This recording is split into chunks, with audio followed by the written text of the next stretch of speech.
when Luna entered and said she wants to join. Of course, the idiot tries to run away, but Luna decides she won't take no for an answer and holds him in the pool.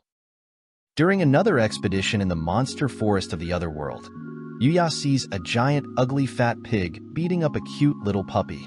He was going to leave because the pig is too strong for him, but he couldn't ignore a cute little puppy getting beaten up. He threw his spear at the pig and was getting ready to attack, but he was shocked when he realized the pig died with just one strike.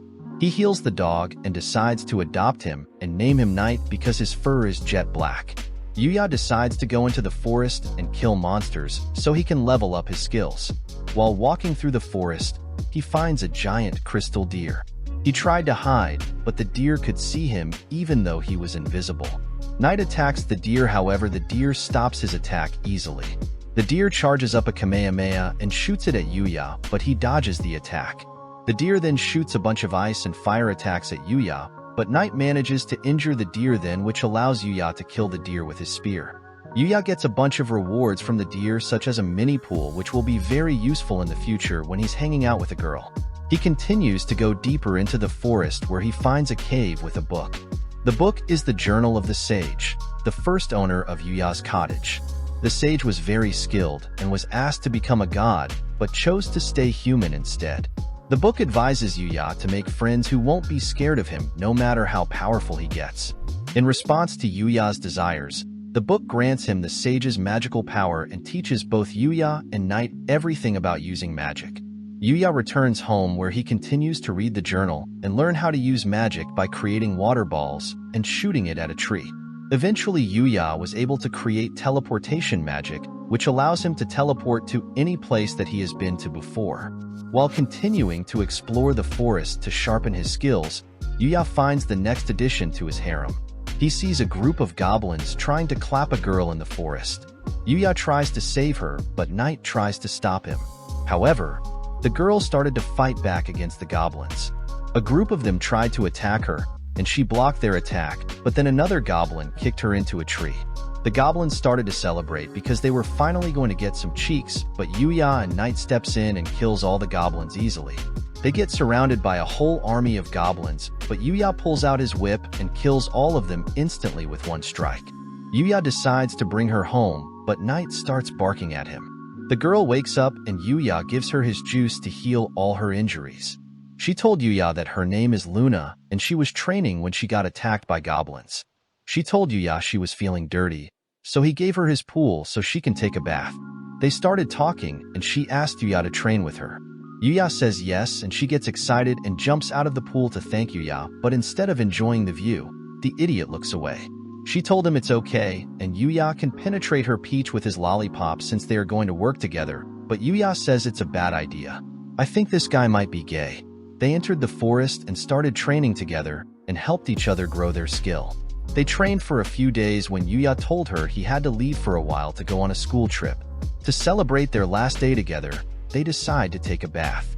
Yuya was alone enjoying the warm water when Luna entered and said she wants to join. Of course, the idiot tries to run away, but Luna decides she won't take no for an answer and holds him in the pool. She thanks him for all the time they spent together and for helping her improve her skills. She drops her towel and tells him she's ready to get her peach poked by his sword, but Yuya says no, like Jesus Christ, this guy is an idiot. The next day, Yuya is on a bus with his class going on a school trip. Yuya seems tired, which is weird since he didn't actually do anything. I guess he's just tired of being an idiot. The students are placed in groups of 4. Yuya's group includes Keed, Akira, and Rin. Akira tries to show off by telling them he will do everything, but they ignore him and call him a useless dummy. Okay. Yuya and Keed go fishing while Akira and Rin go to get plants. At the river, Yuya finds a spot, but it was too shallow, so he decides to use his hand. The fish were moving really fast, but he used his training to predict the movements of the fish and caught a bunch of them. Everyone was shocked and couldn't believe their eyes. Meanwhile, Luna thinks about how much she has improved while revealing she is an assassin for a dark guild. The girls are impressed by Yuya's abilities to catch a whole bucket of fish with his bare hands. Akira starts to cry like a baby because Rin told him if he did all the work, she would let him taste her peach. He ate poisonous plants and even fought bears, but then he realized Rin lied and tricked him into doing all the work. Later, the teacher tells them they have to cook the stuff that they got in the forest, and if Yuya manages to impress her, then she might give him some extra lessons after class. Yuya cooks a meal with the stuff that they got from the forest, which impresses everyone. Sawada stuffs her face with food, then asks Yuya to marry her and stuff her belly. Everyone was flabbergasted and couldn't believe what she just said. She explains that she is a useless, ugly loser who can't even cook, so she needs a man who can take care of her. He gets jealous and tells Sawada to leave her man alone, but Sawada insists that Yuya should marry her. As usual, Yuya rejects her, but she doesn't care and shoves Yuya's head into her chest and starts to suffocate him. Eventually, they were able to convince her to let Yuya go. He'd asked him if he's okay, and he said he saw heaven in her melons and felt her holy water running down her legs. Yuya teleports back to the parallel world and feeds Night, and then teleports back to the camp.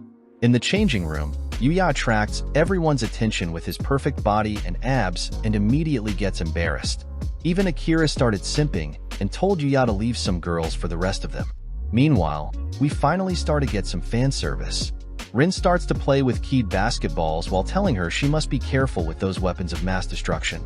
Keed starts to tell Kaori about Sawada stealing her man, which makes her jealous and wonders if she can compete with her hot teacher. Meanwhile, the emo goth girl was upset that her weapons weren't massive enough to cause any destruction. The following day, they found out that something destroyed their camp and stole their food, so they decided to go get more. As they go back into the forest to find more food, they come across multiple bear scratch marks on the trees. The bear appears and begins chasing the students. They ran back to the camp where the bear started rampaging through the camp. While running, Sawada falls and the bear was about to attack her, but Yuya steps in and stops the bear. The bear tries to attack him, but he dodges, then lifts up the bear in the air and slams him into the ground, which knocks him out. Sawada thanks Yuya for saving her and tells him she wants to give him some one-on-one extra lessons as a way to say thank you, but as usual Yuya declines. Oh, brother, this guy stinks! Kaori announces that the bear will be taken back to the academy as a pet and somehow gets her father's permission to do it. In the other world, Yuya meets up with Princess Lexia and her guards.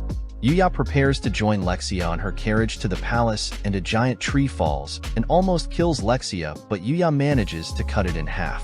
Yuya notices some strings placed around the forest, so he chases after the culprit and finds Luna hiding and quickly knocks her out. He was shocked and couldn't believe she would do something like this. He realized that Knight knew she was an assassin, which is why he was barking at her when they met. The guards finally manage to catch up to Lexia and Yuya, but she tells them not to worry. She was just going back to Yuya's house to get her peach eaten. Yuya teleports back to his house with Lexia and Luna. At the house, Lexia asks Yuya about the magic he used, and he explains that it was just teleportation magic. She was shocked and said that magic of that kind is the stuff of legends and myths. If people were to know that he was capable of doing such things, then society would fall into chaos. Both of them begin questioning Luna about why she tried to kill Lexia. She gave her backstory, which was your typical anime backstory where she grew up on the street and eventually got taken in by the Dark Guild. She followed in his footsteps of the Dark Guild and even earned the title of headhunter as a highly well-known assassin. Now that her assassination plan has failed and she was exposed to Lexia, her execution is guaranteed by either the Dark Guild or Lexia's kingdom. However, Lexia is highly sympathetic and tells her to join her as a guard instead, and she also guarantees her protection from the Dark Guild. Luna tells Lexia about Yuya's pool, which made her jealous, and says she wants to try it. She told Luna to join her and asked Yuya to join them, but as you may have guessed, the idiot said no. The two girls get in it to relax and begin talking about Luna's relationship with Yuya. Initially, Luna denied having feelings for Yuya, but eventually she admitted that she likes him. Lexia declares war against her for trying to steal her man, and Luna accepts, saying Yuya is her man. Over dinner, the two of them fight over Yuya while eating. Luna asks Yuya to feed her since she is injured, which makes Lexia jealous.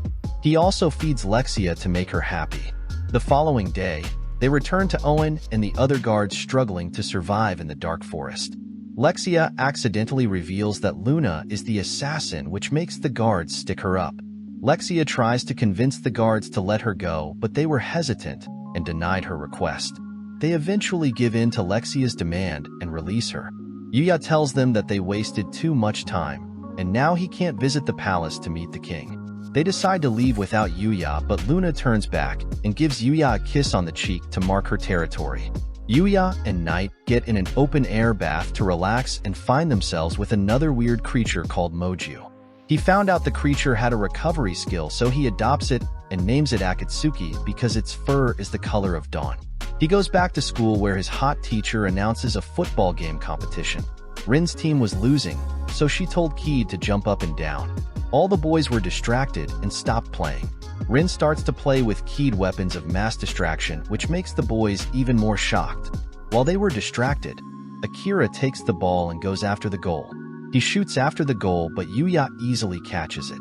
They told him to throw the ball as hard as he can, but the idiot actually used his full strength and accidentally threw the ball into the other goal. If you want to see part 1 for this video, click the video that the arrow is pointing to. This is the end of the video. If you enjoyed it, leave a like and subscribe for more videos.